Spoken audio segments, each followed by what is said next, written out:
त मां ॿार दोस्त ज़िंदगी खे पाक कयो। हे जेको कुझु असां कयूं था न, हे असांजो सेफ थींदो वञे थो।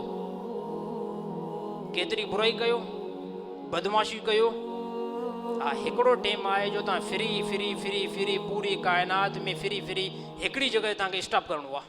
उहो स्टॉप वारी जॻह तव्हांखे ॿुधायां न कहिड़ी आहे, तव्हांखे ख़बर बि आहे, उहो तव्हांजी ख़बर आहे। स्टॉप वारी जॻह कहिड़ी आहे, उहो ख़बर आहे। केतिरो भॼो दुनिया जे अंदरि, केतिरो भॼो, दौड़ लॻायो, न निकिरी सघंदव।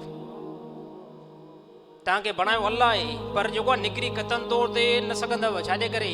बणायो अलाह आहे। अलाह हिकु मक़सद लाइ मोकिलियो आहे, अलाह हिकु इम्तिहान लाइ मोकिलियो आहे।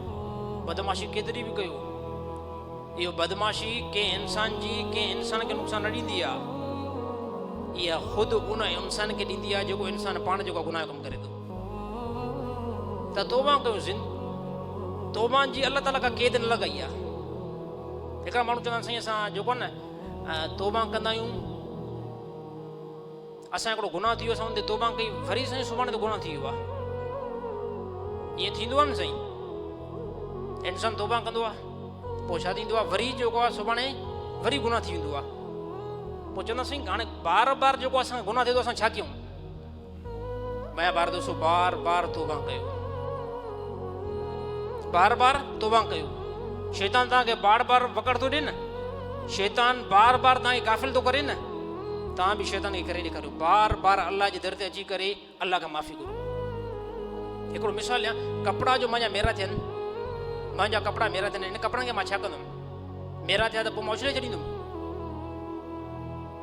साईं हलायो, मुंहिंजा कपिड़ा जो मेरा थियनि, मां हिन कपिड़नि खे लाइ उछले छॾींदुमि? न न, इहा त पोइ बेवकूफ़ी आहे। कपिड़नि खे लाहे करे जेको घर में वॉशिंग मशीन में मां विझंदुमि, इन खां बाद में कपिड़ा साफ़ थी वेंदा, वरी इहे कपिड़ा कमु अची विया न, वरी इहे जेके मां कपिड़ा पाईंदुमि। तौबा कयो, जेकॾहिं गुनाह थी वञे वरी तौबा कयो।